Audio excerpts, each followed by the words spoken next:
I'm Adam, 29 years old, the middle child of our family, and for as long as I can remember, I've been the one who tries to stay out of the crossfire. My older sister, Rachel, 31, has always been independent and driven, while my younger sister, Hannah, 27, naturally slid into the role of the family peacemaker. Mom, though, is a force of her own, traditional to the core, the kind of person who truly believes that a perfect life means marriage, kids, and big, noisy Sunday dinners with grandchildren running around. I've always admired Rachel. She's smart, ambitious, and unapologetically herself. She loves her freedom and her work, and she's spent years traveling, chasing her own version of happiness. Mom, however, has always been uneasy about it.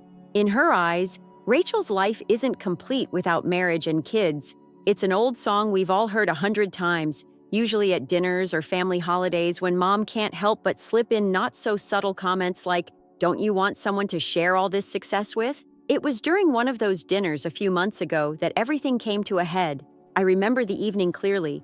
Mom had made her usual roast. Dad sat in his spot at the head of the table quietly, and Hannah was busy trying to smooth out the awkward silences before they happened. Rachel had just come back from a long trip to Italy, something she'd been talking about for months.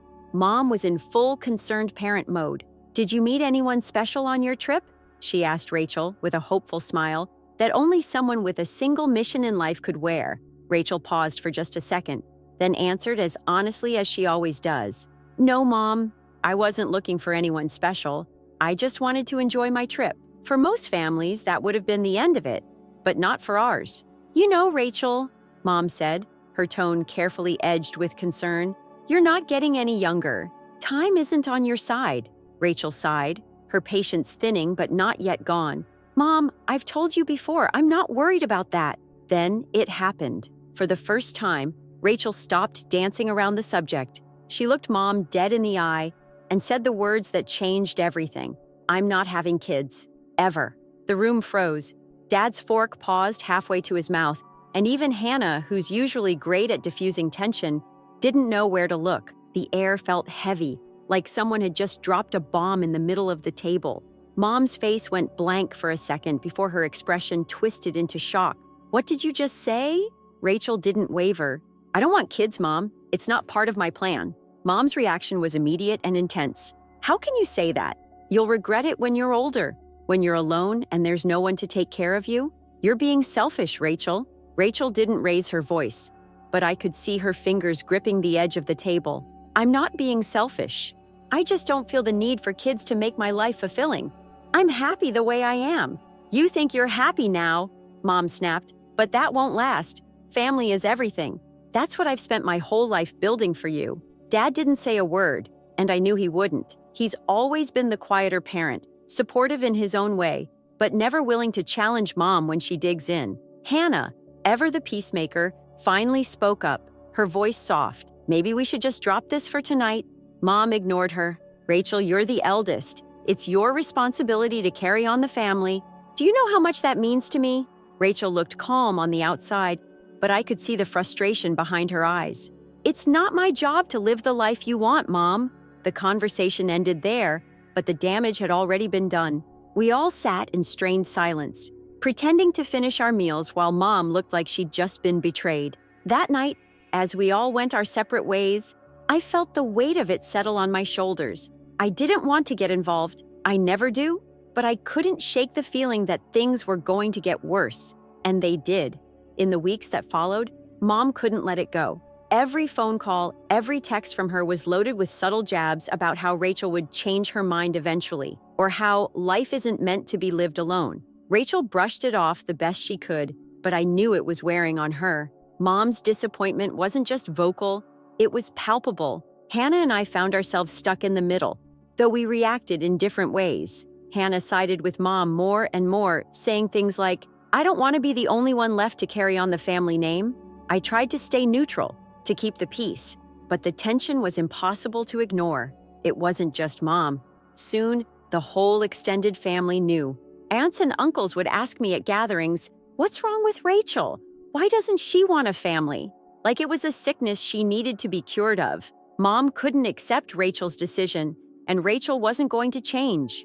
The result? A cold war had started in our family. and it felt like there was no way out. I've always thought of our family as traditional, but for the first time I started to see how suffocating that tradition could be. Rachel wasn't the problem.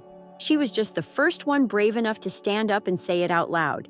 And whether I liked it or not, I was about to be dragged into the middle of it. The weeks after that dinner were like walking on glass, silent, tense, and ready to shatter at any moment. Rachel had drawn her line in the sand, and Mom couldn't forgive her for it. At first, I thought maybe things would calm down, that Mom would vent for a while and move on, but I was wrong. She was relentless. Every call with her turned into a monologue about how Rachel was throwing her future away or betraying everything this family stands for. Mom would sigh dramatically, as if Rachel's words were a personal attack she'd never recover from. One afternoon, Mom cornered me at her house while I was helping Dad fix the gutters. "Adam, you need to talk to your sister," she said, arms crossed. I groaned, already knowing where this was going. "Mom, what is there to talk about? Rachel's made up her mind. That's exactly the problem," Mom snapped. "She's being stubborn and selfish. She needs to hear it from someone who isn't her mother." I leaned against the ladder and wiped my hands on a rag. "She's 31, Mom. You're not going to change her mind. Why can't you just let her live her life?" Her face hardened. "Because she's making a mistake she'll regret forever. And one day, when it's too late, she'll come crying back, and I don't want that for her. You wouldn't understand. You're a man. It's not the same." There it was, that old line. I sighed, knowing nothing I said would get through to her. I didn't want to be dragged into the mess, but I also couldn't stand seeing Rachel and Mom at each other's throats. It wasn't just Mom either. Slowly, the tension started to infect the rest of the family. My aunts and uncles began calling me, asking questions I didn't want to answer. "Why is Rachel being so difficult? Is she okay?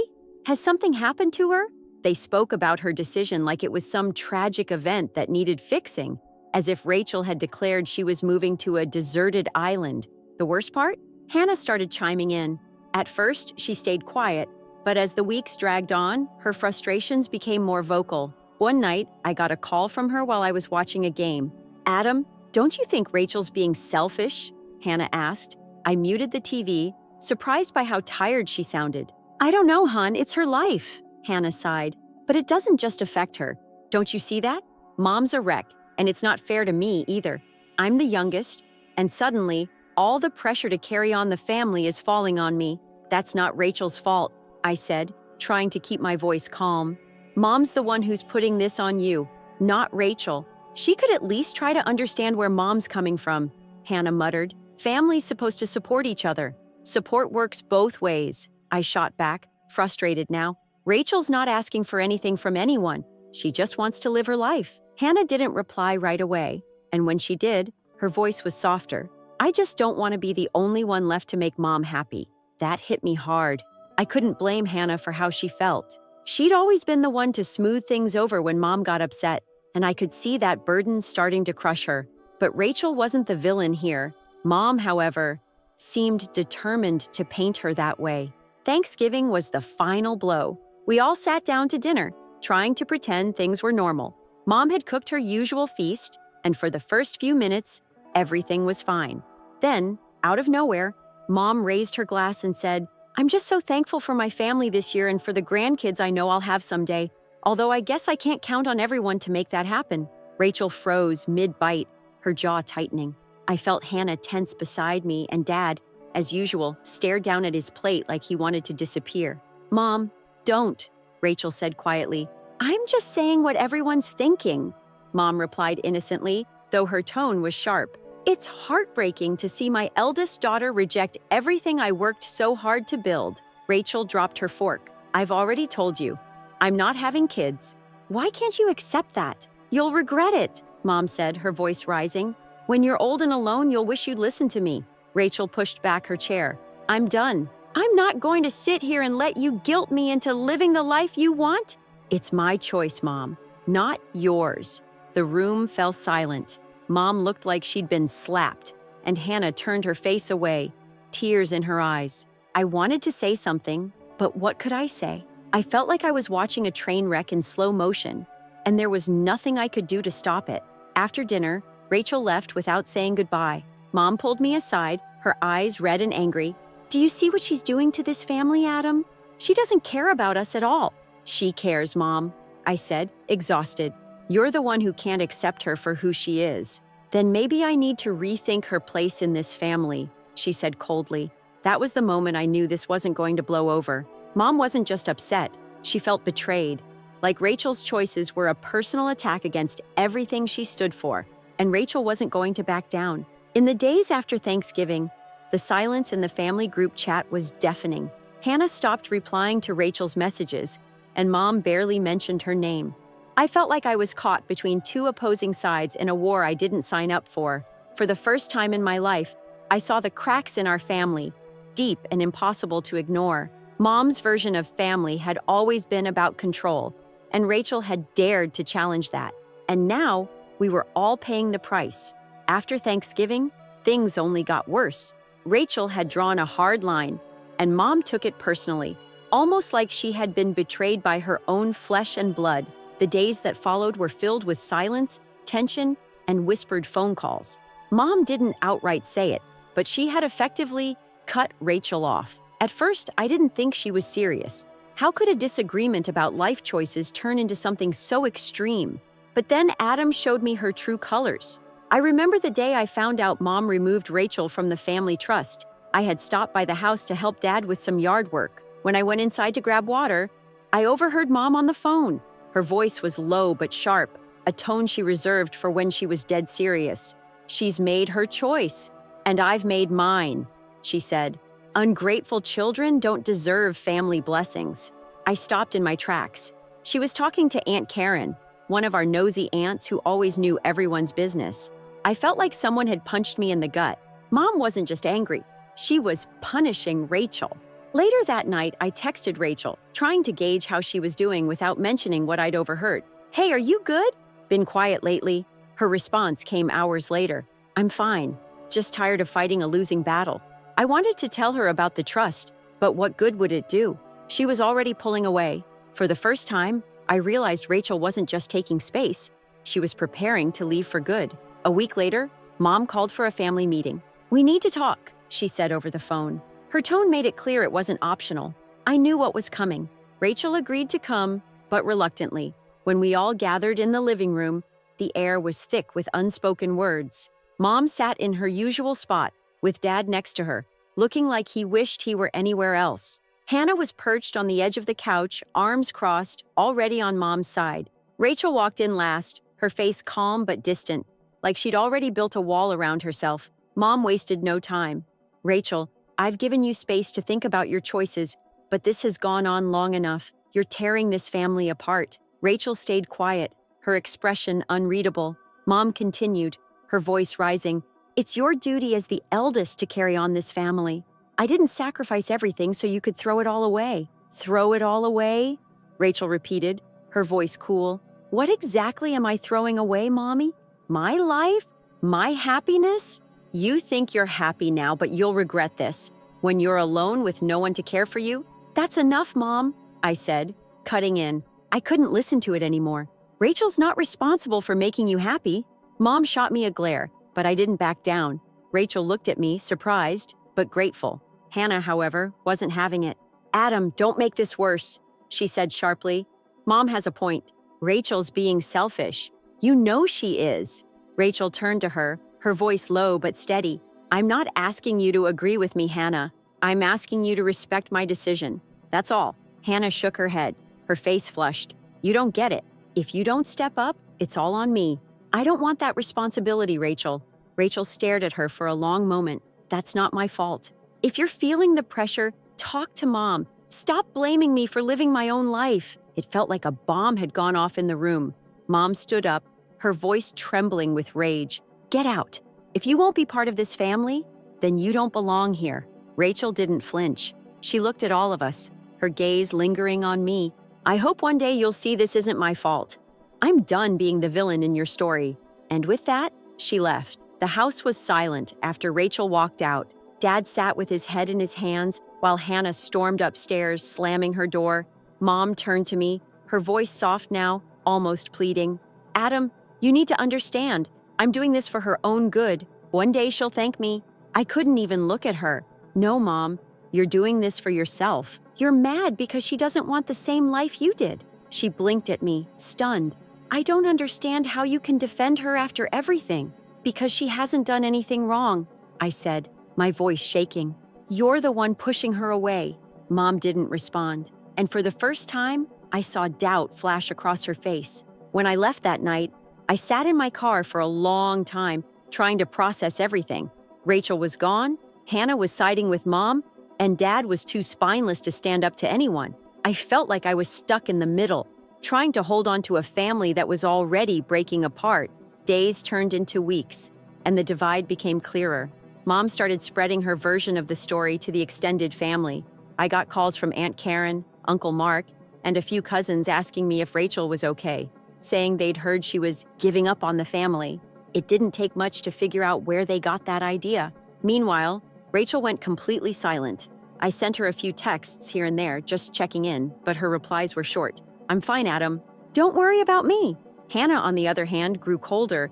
She called me one night venting about how unfair it was that Rachel had abandoned us.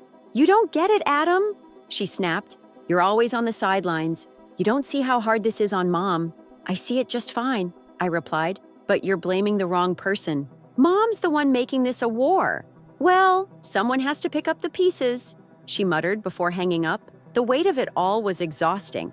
I felt like I was carrying a secret no one wanted to acknowledge. That Mom's obsession with control was the real problem here. But no one wanted to face that truth. So Rachel had become the scapegoat.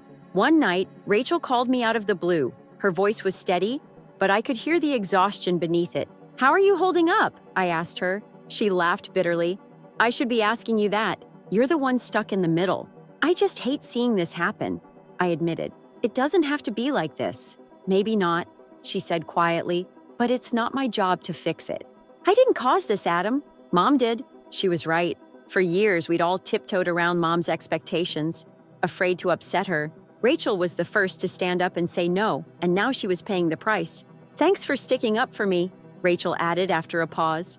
I'll always have your back, I replied. Hanging up, I realized something important. Rachel hadn't abandoned the family. She'd just stopped sacrificing herself for it. And maybe that wasn't such a bad thing. After Rachel left the family meeting, everything felt off balance. The house was quieter than ever when I visited, but it wasn't the peaceful kind of quiet. It was heavy, like a storm was building.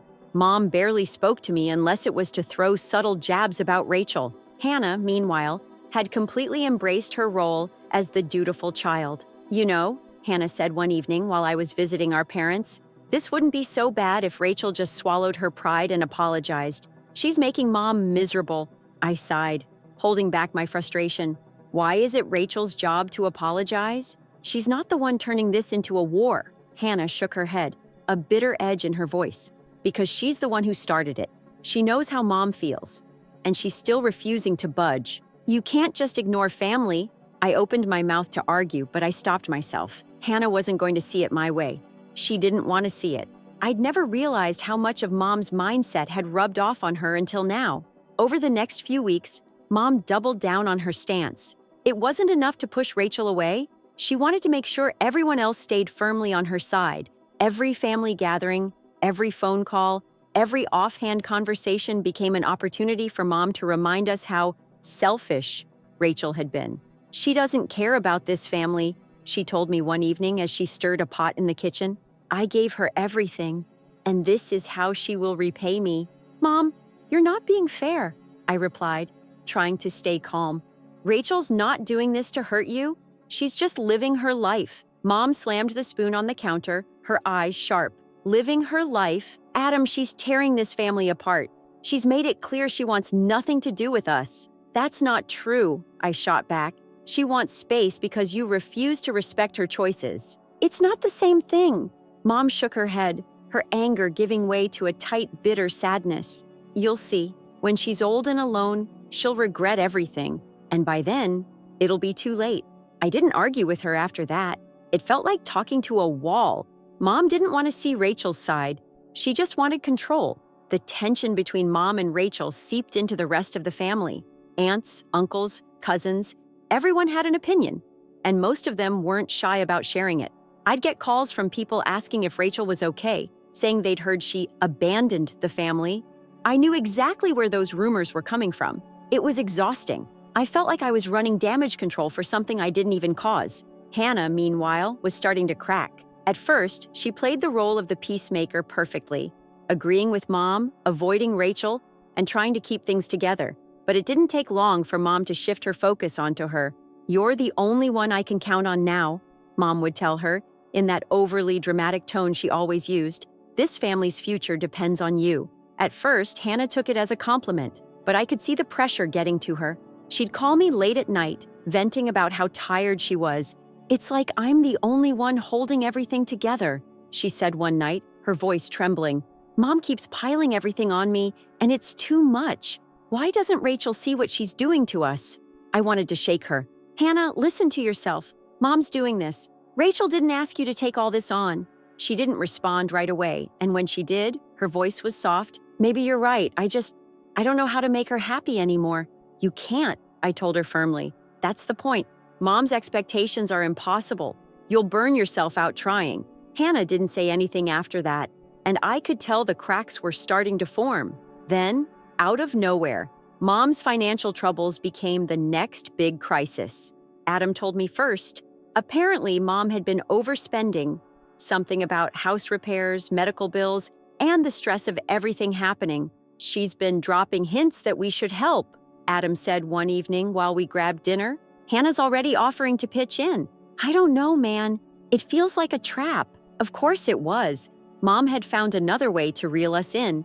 She didn't ask me directly for money, but I could feel her testing the waters.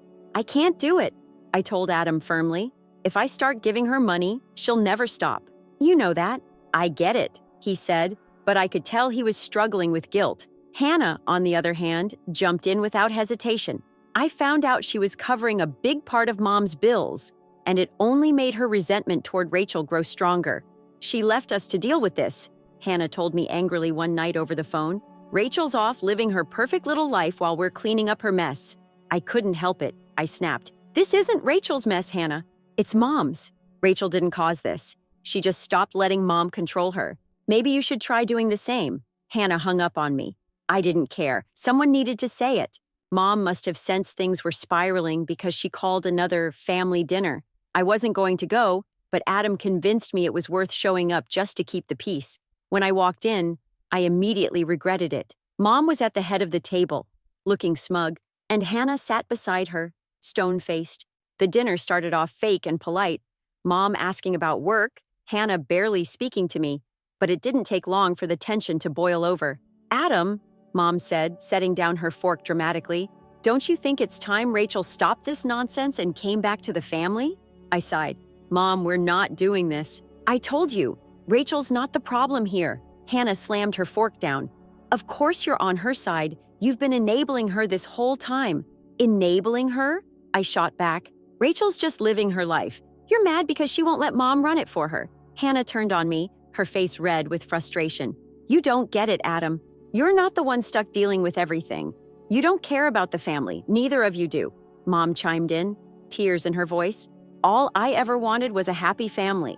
"I can't believe you'd both betray me like this." I looked at both of them, Hannah's anger, Mom's tears, and I felt done. "I'm not betraying anyone. I'm just refusing to play this game anymore." I stood up and walked out.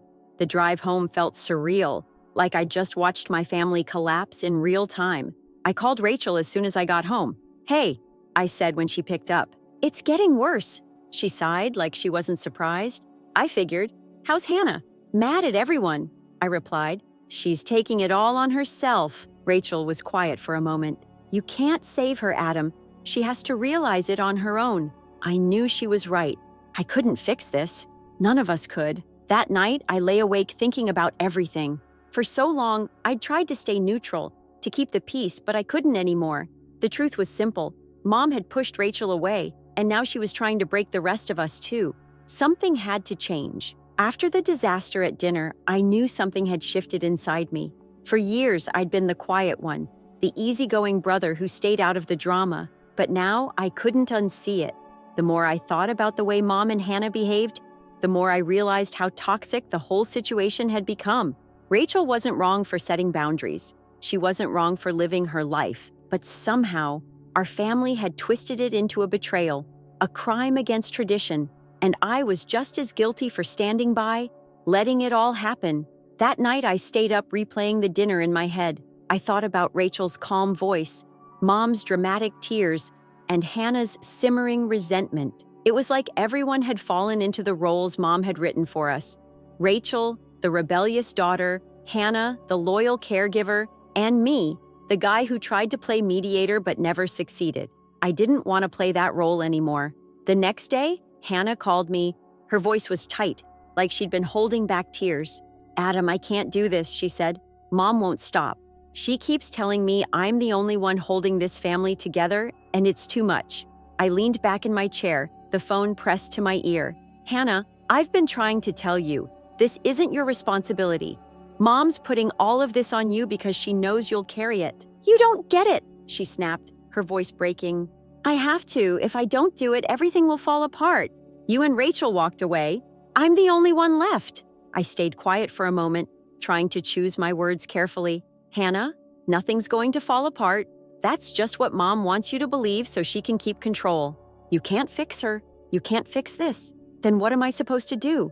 she asked, sounding small and tired. "You set boundaries," I said gently, "like Rachel did. It doesn't make you a bad daughter. It just means you're protecting yourself." She didn't say anything after that, but she didn't hang up either. I let her sit with it. Eventually, she mumbled something about needing to go and ended the call. It wasn't much, but I hoped it was the start of her seeing things differently. A week later, Mom called me. It had been a while since she'd reached out, and I debated ignoring the call, but curiosity got the better of me. "Adam," she began, her voice calm, too calm. "I know things have been hard lately, but we can't keep going like this. It's not healthy for the family. I already knew where this was headed. I want you to talk to Rachel," she continued. "Help her see the reason. If she would just come back to the family, everything could go back to normal." I took a deep breath. "Mom, things can't go back to normal. That's the problem." She ignored me. "She's being stubborn, Adam. You know that. Family is everything, and she's throwing it away. It's not too late for her to fix this." "Rachel doesn't need to fix anything," I said firmly. "You do. You're the one who pushed her away. You're the one refusing to respect her choices." "Respect her choices?" Mom repeated, her voice rising. "Her choices are selfish, Adam. She doesn't care about this family. Do you know how much it hurts me to have a daughter who doesn't want children? Who doesn't want to be part of her own family?" There it was again. Her obsession with tradition, with legacy, with control. "Mom," I said quietly, "this isn't about Rachel. This is about you. You can't handle the idea of losing control, so you're punishing her for living her own life. That's not love. That's manipulation." She went silent. I could hear her breathing on the other end of the line, uneven and shaky. "I don't know what's happened to you," she finally said, her voice cold. "You used to understand how important family is." "I still do," I replied, "but family doesn't mean controlling people until they break. If you want Rachel back in your life, you need to accept her for who she is, not who you want her to be." "I can't," she whispered. "I can't accept that." I felt a pang of sadness, but not surprise. "Then you'll lose us both." She didn't respond, so I ended the call. In the days that followed, I thought about everything I'd said to Mom. I wasn't sure if she'd really heard me or if it would make a difference, but for the first time, I felt like I'd stood up for myself and for Rachel. I called Rachel that evening to check in. "Hey," I said when she picked up. "How are you holding up?" She chuckled softly. "Honestly, pretty good considering. I've stopped waiting for Mom to change. It's made things a lot easier." "I told her she's going to lose both of us," I admitted. "She didn't take it well." Rachel sighed. "She never does. But you're doing the right thing, Adam. You don't have to carry this for her or for Hannah." "How do you let go of the guilt?" I asked. "You realize it's not yours to carry," she replied. "Mom's choices are her own. You can't fix her, and you shouldn't feel responsible for the way she acts." I let her words sink in. Rachel had been through so much with Mom, but somehow she'd come out stronger. I respected her for that more than I could put into words. It wasn't long after that call that Hannah showed up at my apartment, looking exhausted. "I can't do it anymore," she said, as soon as I opened the door. I let her in and sat with her on the couch. What happened? She sighed, running a hand through her hair. Mom's asking me for more money. She's guilt-tripping me about the house, about her health, about everything. I feel like I'm drowning. I nodded, giving her a moment. You don't have to do this, Hannah. You can step back. Her eyes filled with tears. How? She'll never forgive me. She'll get over it, I said gently. Or she won't. Either way, it's not your job to keep her happy. She looked at me for a long time before finally nodding. Maybe you're right. It wasn't much, but it was a start. For the first time, I saw Hannah beginning to let go of the weight Mom had put on her shoulders. The next family dinner came and went without me. Adam told me it was awkward. Hannah stayed quiet, and Mom didn't bring up Rachel or me at all. It was like she was trying to pretend we didn't exist. Part of me felt sad about it. I missed the way things used to be, back when our family felt whole. But I also knew that wasn't real. It was just a version of the family Mom had created, where we all played our parts and never questioned her rules. I couldn't live like that anymore. Neither could Rachel.